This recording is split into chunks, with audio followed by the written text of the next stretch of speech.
तो आइए एक और क्वेश्चन देखते हैं। क्लास 10 के ये हाइट एंड डिस्टेंस का क्वेश्चन है। एक मेरे बहादुर फ्रेंड है, उनका ये मांग था कि सर ये क्वेश्चन एग्जाम में बार बार पूछा जाता है, तो सर ये क्वेश्चन जरा एक बार आप हमको बता देंगे। तो मैं उन्हीं के डिमांड पर एक क्वेश्चन लेके सामने आपके आया हूँ और मैं चाहता हूँ कि उनके साथ साथ आप भी इस क्वेश्चन का लाभ उठाएं। और बिहार बोर्ड एग्जाम में ये क्वेश्चंस हमारे दृष्टिकोण से तो भैया बहुत इंपॉर्टेंट है ये, लेकिन फिर भी आप इसको एक आध दो बार जरूर बनाएंगे, क्योंकि ये क्वेश्चन पूछा जाता है तो दीर्घ उत्तरीय में ही पूछा जाता है और हमेशा 8वां में ही लिया जाता है। ठीक है, तो क्वेश्चंस ये जो है वो बनाने से पहले क्या करना है आपको भाई मेरे, कि क्वेश्चन को 2-3 बार पढ़ें। क्योंकि हाइट एंड डिस्टेंस अगर आप त्रिकोणमिति का नॉलेज आपके पास नहीं है तो फिर आपसे ये नहीं बनने वाला है। तो ये भूल ही जाओ कि ये बनने वाला है। ओवर कॉन्फिडेंस पे रहोगे तो मुंह के बल गिरोगे। मैंने क्या कहा कि क्वेश्चंस को आपको पढ़ना है, एक बार नहीं, आपसे जितना मन पड़े उतना पढ़िए और एक एक चीज को पढ़ के तब आप क्वेश्चन पर चले कि क्वेश्चन एक्चुअल में क्या कह रहा है। तो हम क्वेश्चंस को पढ़ते हैं और पढ़ने के बाद हम लोग चलेंगे कि इसका सॉल्यूशन किस ढंग से करना है। ठीक है, चलिए तो क्वेश्चंस को हम लोग कुछ इस कदर देखेंगे ताकि क्वेश्चन भी हमसे घबरा जाए। क्वेश्चन कह रहा है कि एक मीनार के पाद बिंदु से एक भवन के शिखर का उन्नयन कोण 30 डिग्री है। क्लियर हो गया? यानी एक मीनार के पाद बिंदु से एक भवन के शिखर का उन्नयन कोण। उन्नयन कोण क्या होता है मेरे भाई?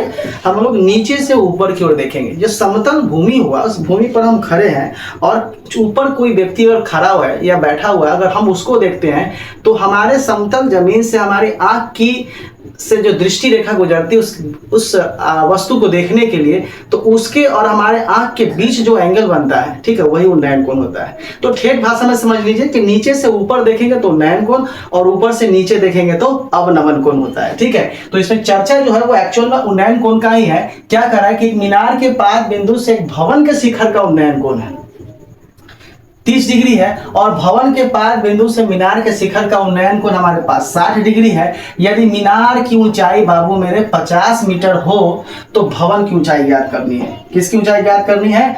भवन की ऊंचाई ज्ञात करनी है। तो ले दे के देखा जाए तो इसमें सब आपको इमेजिनेशन करना होगा, आपको काल्पनिक प्रतिबिंब बनाना होगा, काल्पनिक चित्र बनाना होगा। उस चित्र की सहायता से ही आप इसका मान निकाल सकते हैं। तो इसमें एक मीनार है और एक भवन है, तो हम इमेजिन करेंगे। क्या करेंगे? क्या करें? पहले क्या करें कि मीनार है। ठीक है, अब सपोज मान लो कि हमारे पास जो है, हम इधर फिगर बनाते हैं ताकि आपको स्पष्ट पता चले। मान लो कि हमारे पास ये मीनार है। चलो एक बार फिर से देखते, थोड़ा सा ना इसका हम डार्कनेस बढ़ाते हैं। चलो मान लो कि हमारे पास ना इधर मीनार है। ठीक है, क्या है ये? मीनार है। अब चाहो तो इसको आप लिख सकते हो, इसका नाम लिख दो। लिख दो कि बाबू ये क्या बा? ये बा मीनार। क्या बा? मीनार है। क्लियर हो गया? क्या है ये? मीनार है। अब कह रहा है कि एक मीनार के पाद बिंदु से, तो अब देखना है कि अगर ये मीनार है, इसका नाम अगर आप रख देते हैं, थोड़ा सा इसको और बढ़ा लीजिए।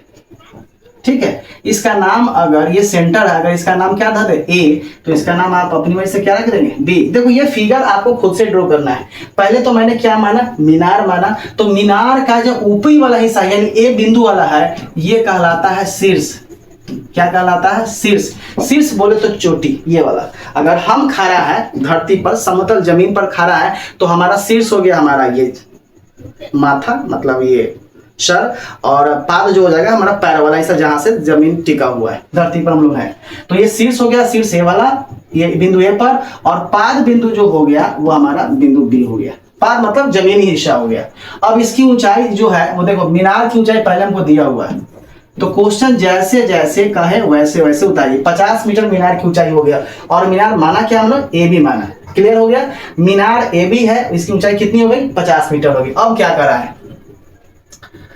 तो सबसे पहले चक्कर क्या है ध्यान से देखेंगे। पहले तो ये मीनार है, ये मीनार, और क्या है? ये भवन है। मीनार और भवन है। तो अगर हमने एक साइड मीनार बना लिया है तो दूसरी साइड क्या बनाएंगे? भवन। हमेशा याद करना है, मीनार से हमेशा भवन छोटा ही होता है। मीनार जैसे कि दिल्ली का कुतुब मीनार की लंबाई देख लो, उसके सामने घर तो छोटा ही पड़ेगा ना। तो आप इमेजिन करके अगर मीनार बड़ा बनाए हो तो घर छोटा बना लो। ठीक है, तो सपोज कि हमने घर बना लिया छोटा। क्लियर है?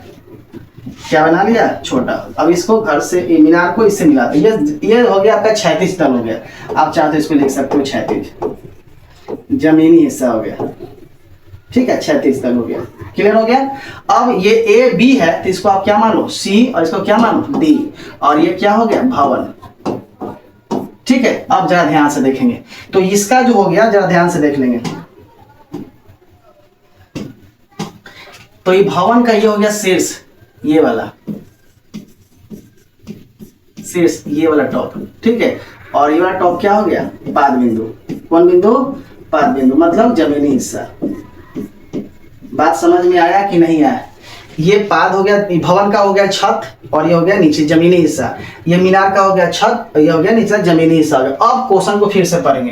क्या करा कि एक मीनार के पाद बिंदु, तो मीनार तो हमारा ये हो गया और पाद बिंदु हमारा ये हो गया, तो पाद बिंदु से एक भवन के शिखर का उन्नयन को, तब जैसे मीनार का शीर्ष तो ये हो गया और इसका पाद बिंदु ये हो गया, तो भवन का शिखर कौन हो गया ऊपरी वाला ना। तो कह रहा है कि मीनार के पाद बिंदु से एक भवन के शिखर का उन्नयन कोण, यानी यहां से इस पाद बिंदु से भवन के शिखर का जो उन्नयन कोण है बाबू, वो कितना है, वो है 30 डिग्री। कितना है, कितना डिग्री, 30 डिग्री है। क्लियर हुआ। फिर क्वेश्चन पढ़िए, कह रहा है कि एक मीनार के पाद बिंदु, तो मीनार का पाद बिंदु ये हो गया, एक भवन के शिखर, तो भवन का शिखर ये हो गया, का उन्नयन कोण हमेशा नीचे से ऊपर की ओर जाता है। कितना डिग्री है, 30 डिग्री। क्लियर हो गया। अब फिर क्या कर रहा है, और भवन के पाद बिंदु, तो भवन का पाद बिंदु देख लीजिए बाबू, भवन का पाद बिंदु कौन हो गया, भवन का पाद बिंदु हमारा ये वाला हो गया, ये पॉइंट हो गया ये वाला। तो भवन के पाद बिंदु से मीनार के शिखर का, तो मीनार का शिखर ये हो गया, भवन का पाद बिंदु ये हो गया। तो अब इसको इससे मिला दीजिए। ठीक है, बात समझ में आया। मीनार के पाद बिंदु से भवन के शिखर का उन्नयन कोण 30 डिग्री हो गया, और मीनार के शिखर से भवन के पाद बिंदु का उन्नयन कोण कितना डिग्री है, देख लीजिए आप, 60 डिग्री है। कितना डिग्री है, 60 डिग्री है। तो क्या कर रहा है, तो भवन की ऊंचाई ज्ञात करो बहुआ। तो भवन की ऊंचाई ज्ञात करने के लिए आपको भवन की ऊंचाई क्या मानना होगा, h मानना होगा। तो हमने h मान लिया। अब चाहो तो ब्रैकेट में क्या कर लेना, ममपई मा अनमपई ना। बात यहां तक क्लियर हुई। अगर फिगर नहीं बनेगा सही से तो आपसे क्वेश्चन भी नहीं बनने वाला। बात समझ में आया। तो जो माना फलाना है, जो जैसे जैसे मैंने लिखा है वैसे वैसे आपको लिख देना है। तो पहले क्या करना है जरा ध्यान से देखेंगे, ध्यान से एकदम एक एक चीज को बारीकी से देखेंगे, नहीं तो फिर दिक्कत हो जाएगा आपको। पहले मैंने क्या माना था कि माना की ठीक है ए बी, माना कि ए बी एक मीनार है। क्या है, एक मीनार है, एक मीनार है, मीनार है जिसकी लंबाई का मीटर है 50 मीटर है। क्लियर हो गया। कितनी मीटर है, 50 मीटर है। तथा मीनार के शिखर, मीनार के पाद बिंदु से, थोड़ा सा इसको जो थिकनेस है जरा इसको आप क्लियर कर ले। तथा मीनार के पाद बिंदु से, मीनार के पाद बिंदु से भवन के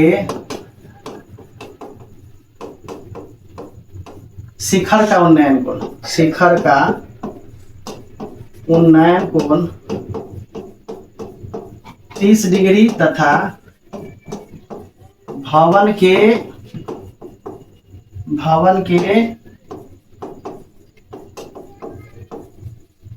पाद बिंदु से मीनार के शिखर का उन्नयन कोण, शिखर का उन्नयन कोण कितना डिग्री है, 60 डिग्री है। ये जो मैंने बनाया फिगर वो मैंने आपको बता दिया, 60 डिग्री है। तथा भवन की ऊंचाई, भवन की ऊंचाई क्या माना, h माना, जो हमने मान लिया वही। बात समझ में यहाँ तक आ गया। कोई दिक्कत, कहीं से कोई दिक्कत है, नहीं दिक्कत है। तो चल देखिए, ध्यान से जरा देखेंगे। हमने h मान लिया था ना, अब जरा ध्यान से देखेंगे। अब हमको क्या करना है कि यहाँ से हमारे पास दो त्रिभुज बन गया। ध्यान से देखेंगे, ये तो सब समकोणीय, इसको आप अंडर एस्टिमेट नहीं करेंगे। कोण तो बना ही उन्नयन को, लेकिन दोनों समकोण भी है।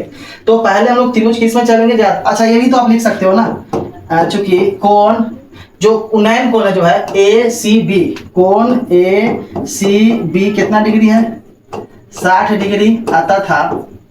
कोण D B C, D B C कितना डिग्री है 30 डिग्री है। कोण हमेशा बाबू मेरे कहाँ होता है बीच में होता है, ठीक है, कोण हमेशा बीच में होता है। एवं DC हमने क्या माना था, DC हमने माना H जो भवन की ऊंचाई है, जो मैंने पहले आपको ये बता दिया था, ठीक है, बात समझ में। आप BC यानी क्षैतिज तल को X मानना चाहे तो मान सकते हैं, नहीं मान सकते हैं तो कोई दिक्कत नहीं, जैसे एज इट इज रहने देंगे। अब आगे चलेंगे हम लोग, कहाँ चलेंगे जरा ध्यान से देख लें। पहले हम लोग त्रिभुज किस में लेंगे ABC में, बड़े वाला में लेंगे, ठीक है। अब देखेंगे त्रिभुज ABC या समकोण त्रिभुज ABC में लेंगे, चल ध्यान से देखेंगे। इसीलिए समकोण त्रिभुज ABC, समकोण त्रिभुज ABC में ध्यान से देखेंगे, वही तो है ना समकोण त्रिभुज ABC, राइट। समकोण त्रिभुज क्या है ABC है, ध्यान से देखेंगे समकोण त्रिभुज ABC, क्लियर, कोई दिक्कत। तो त्रिभुज ABC में अब जरा ध्यान से देखिए मान किसका लगाना है, tan का या cot का, जरा ध्यान से देखिए। त्रिभुज ABC में हमको ये वाला लंबाई दिया हुआ है, ये भी दिया हुआ है, BC नहीं दिया हुआ है, तो लंब बटा आधार जो होता है वो फॉर्म किसका होता है tan का होता है, ठीक है। तो जरा ध्यान से देखेंगे tan का फॉर्म लगाएंगे। अब tan ध्यान से tan, ठीक है। अब tan कितना डिग्री है 60 डिग्री है, tan कितना डिग्री 60 डिग्री, लंब बटा आधार यानी AB बटा क्या हो जाएगा बाबू BC होगा, क्लियर। अब tan 60 का मान कितना होता है √3 होता है, और AB तो हमारे पास 50 है, BC तो हमने कुछ माना नहीं। यहां से कौन गुना करेंगे, क्रॉस गुना करेंगे, तो √3 इंटू BC बराबर हमारे पास हो जाएगा 50। इसको बड़े प्यार से यहां से किसका मान निकालेंगे BC का, तो ये हो जाएगा 50 बटा √3। चाहे तो आप हरों का परमेकरण कर लीजिए, नहीं इच्छा है तो चुपचाप छोड़ दीजिए, किसी से कहिए नहीं कि सर हम गुना किए, क्योंकि √3 में √3 से गुना करेंगे तो हमारे पास कितना हो जाएगा मालूम है ना, √3 में √3 से गुना करेंगे तो 9 होगा। तो हमारे पास ले देखिए 50 √3 बटा 9 का वर्गमूल कितना होगा 3। इसको प्यार से संबंध कितना बता सकते हैं सर 1 है, लेकिन एक मान संबंध है किसका, तो BC का हमारे पास है। आप चाहे तो इसको आप अंडरलाइन कर लीजिए, नहीं इच्छा है तो चुपचाप छोड़ दीजिए, किसी से नहीं कहिए। तो हमने tan 60 का निकाल लिया। अब बारी है हमारे पास किसकी, जरा ध्यान से देखेंगे। tan 60 का मैं ABC बड़े वाले में निकाल लिया, अब हम छोटा वाला निकालेंगे DCB या DBC। अब समकोण त्रिभुज DBC में चलेंगे, ठीक है, समकोण त्रिभुज DBC में यहां से आप ऐसे काटिए बराबर से। अब चलेंगे, अब ओहो ये मक्खी तो परेशान कर दिया सर। अब समकोण त्रिभुज DBC में, सॉरी ब्रो DBC है, तो DBC में tan कितना डिग्री लेना है बाबू, तो tan लेना है 30 डिग्री, और 30 डिग्री में हमारे पास जो है, हमारे पास लंब हो गया DC और आधार हो गया BC, लंब हो गया DC और आधार हो गया BC। और आपको अच्छे से मालूम है सर पढ़े हैं त्रिकोणमिति, tan 30 का मान कितना होता है 1/√3, और DC तो हमने क्या माना है बड़े प्यार से H, ठीक है, और BC तो जैसे बा वैसे कर दीजिए, क्लियर, यहाँ तक कोई दिक्कत नहीं। अब बड़े प्यार से क्रॉस गुना कर दीजिए। अब यहां से बबुआ देखो कि अगर हम क्रॉस गुना करेंगे तो √3 गुना H बराबर क्या होगा BC, और BC का तो मान बड़े प्यार से हम लोगों ने निकाला है 50 √3 बटा 3। तो चाहे तो यहां से हम लोग 3 गुना H आप BC के जगह पर रख दे 50 √3 बटा 3। आप बड़े प्यार से दर्शा दीजिए कि बबुआ सर BC बराबर क्या निकल के आया था 50 √3 बटा 3। आई किससे आया था, समीकरण 1 से आया था। कौन गुना करेंगे, क्रॉस गुना कर लीजिए। चाहे तो बबुआ √3 से √3 क्या कर लीजिए काट दीजिए, तो हमारे पास H बराबर आ गया 50 बटा 3।